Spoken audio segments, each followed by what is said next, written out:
from the clouds and hovered above 15 capital cities. No one went to work and everyone watched their televisions and waited to see what would happen next. Nothing happened next. The saucers were silent, sitting on the air, doing nothing at all, not even wobbling, not really. We tried to say hello in every language we knew, in Swahili and Spanish and Morse code and binary, and still the saucers were quiet. On the second day, we flew drones up close and found they were made of a metal we'd never seen before, and hovered by a method so clever it may as well have been magic. By the third day, a few of us were getting cocky and got close enough to take selfies, and we shouted up through megaphones, "Sorry, what are you doing here?" And the saucers stayed silent, sitting on the air, doing nothing at all, not even wobbling. And finally, without warning, around dinner time, a great booming voice came over the world, and the saucers said, "Terra." "Sorry," we said. "Come again." "Terra." "Terra," we said, and the saucers were silent. Terra, thought the linguists. Latin for earth, maybe it's a greeting of some kind. Terra, thought the religious. Roman goddess, maybe she's back and she's angry. Terra, thought the militaries. Add an ism to the end and we've got a big problem. By the fourth day, sorcerism was a world religion, and some of us wore little spaceships around our necks and began building churches. Britain held a referendum to see if the sorcerers should leave or stay, and the Prime Minister resigned.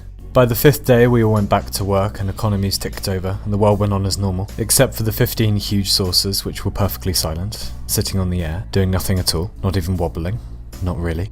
And on the sixth day, the governments and monarchies had had enough, and prime ministers and presidents and queens and despots came onto the lawns of their palaces and offices and looked up at the saucers and said, "What do you want? Why are you here?" And the saucers said nothing for a moment, and then came the reply, "Terra." They said, "Terra." A global state of emergency was declared. "They're obviously hostile," America said. "We should build a wall to keep the saucers out until we figured out what this is all about." "We disagree," replied Russia. "We should annex them and then claim they were our saucers all along." "This is outrageous," Britain said. "We frown on violence of any kind." "Right," America said. "But what if there's a slim to impossible chance they might have weapons of mass destruction?" "We've changed our minds. Let's invade immediately." "Now, just calm down," Norway said. "There's no reason to be violent. Maybe they're telepathic or something. We don't even know what their intentions are." "Norway's right," Russia said. "We should use nuclear weapons." "What? That's literally the opposite of what we just suggested." "We agree with Norway," Britain said. "And us," Germany said. "What the fuck is wrong with you?" Norway said. "There's no reason to be violent yet. We don't even know what they're going to..." "Well, we disagree," Russia said. "What are you going to do to stop us?" "Yeah," said France. "What are you going to do about it?" "Now look," Sweden said. "This is all getting a bit tense. We don't need to do anything rash." "So, you want a war as well, huh?" Britain said. No, Sweden replied. "We'll just be quietly sitting over here until all this is over." "I say we get rid of Norway," France whispered. "Then we fire on the saucers." "What's that?" Norway said. We were just asking if anyone has seen Amelie recently. Don't bobbed haircuts look good on French women?" "Right," Norway said. "So it's going to be like that, is it?" The war lasted just over 5 minutes and ended in complete global destruction. Those that survived soon succumbed to radiation poisoning, and a nuclear winter descended on the world, blocking out the sun. Cities were former shadows of themselves, nothing but rubble remained. And through the rubble came the call of the wind, and cockroaches listened to the wind, and survived and busied about below.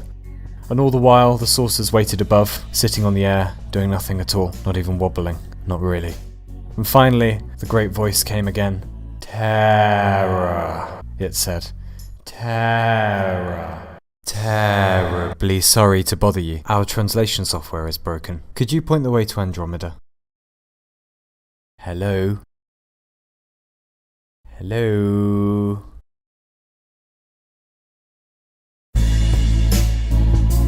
They're awfully quiet, aren't they? Oh, they're probably just shy. Hey, what's with all those explosions? Dunno, maybe they were having a party. Yeah, maybe. Maybe it was a party.